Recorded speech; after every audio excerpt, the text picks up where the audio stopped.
All right, so let's talk about a PR or news related email.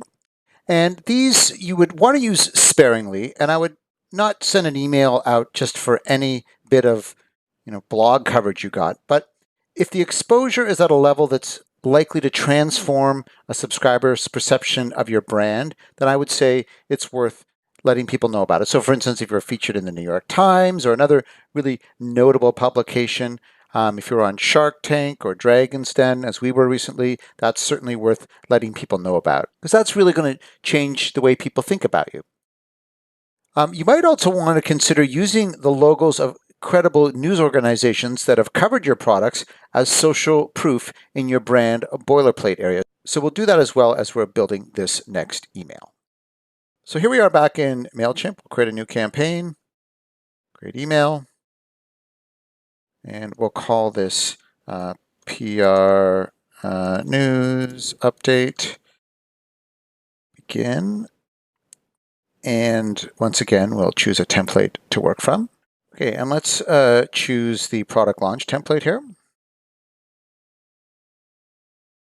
All right, so we're going to need to change this image. So again, we would simply click on it and we would hit replace. Now, I'll show you a little trick here. Obviously, I've showed you can upload an image from your local computer, but there's also an option here that allows you to import an image from a URL. So you can literally import any image that happens to be out there on the internet. Now, of course, you should own the rights to that image, so you don't want to violate someone's copyright. But if there's something that's on your website, for instance, we can just grab that. So let me show you how we do that. So I'm going to promote an appearance. We recently made an appearance on Dragon's Den, which, if you're from the States, is very similar to Shark Tank. So that was a pretty big event for us. And that's something we would want to promote. So here, we were provided with some shots from the filming by the CBC, which is the company that broadcasts Dragon's Den here in Canada. So I'm going to left click on this image and I'll see this copy image address. I'll simply go back to the campaign builder and we can copy and paste that in here and hit import, and that will import that right into the spot here. So I'll just quickly update this. So Young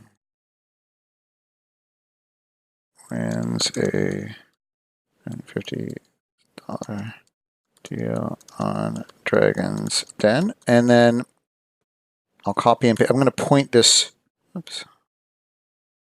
I'm going to point this to our blog, to a blog post that's already prepared on our website. So I'll just copy and paste some of the introductory text here. And make the call to action, watch the episode, because we've actually got the video right there on our website. And I'm going to insert a little bit of another space here. And we'll play with the fonts here. I typically like to use a different font for the headline than for the body text. Again, best if you keep your use of fonts consistent over all of your emails. So once you pick a style that you like, just stick with it. It'll make your emails look more consistent. It'll tighten people's perception of your brand. Okay. And this will link, obviously, to the blog post. All right, now I'll show you here just how to quickly replace these. We'll just get rid of these and we'll create a new boilerplate that's more PR focused. So you could have more than one boilerplate that you can just choose your template based on which boilerplate you want to use. And I'll show you this design block here. There's the image group design block, which allows you to pull multiple images in here. Again, I've just uploaded some logos here. These are some notable publications that we've been featured in. So People, Washington Post. And by the way, even if you haven't been featured in some nationally known news channel or publication, you can still type whatever blogs you've been featured on. All of this is called social proof. It builds credibility, builds people's perception of your brand, and you can even have links to the article in here if you want.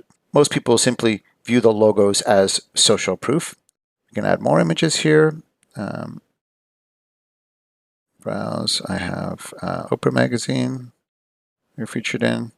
Okay, and I'll do this trick again. We'll add another image here. I'm going to browse, and again, I'm going to import this one from a URL. So this is an image that happens to be on our website here on the home page. I'll just grab it from there. So this can make the process of moving images from your website to an email very quick and easy. So we'll just right-click on this, copy image address, and we'll move that over to campaign, paste it in, and that will be imported as well and drop directly in there. So these are stacked. However, you can also view this in a preview mode to see how it will look on different devices. So there's desktop. Mobile will make that a single column, so that'll shrink those down into a single column. We might want to introduce those by just introducing that section.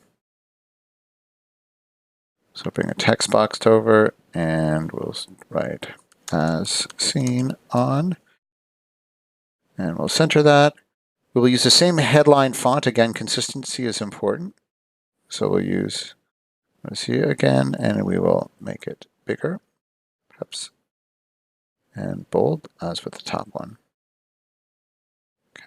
Great, so there you have a PR-focused email and a couple of more tricks for bringing images in and how to create a boilerplate using social proof based on some of the press coverage you may have received.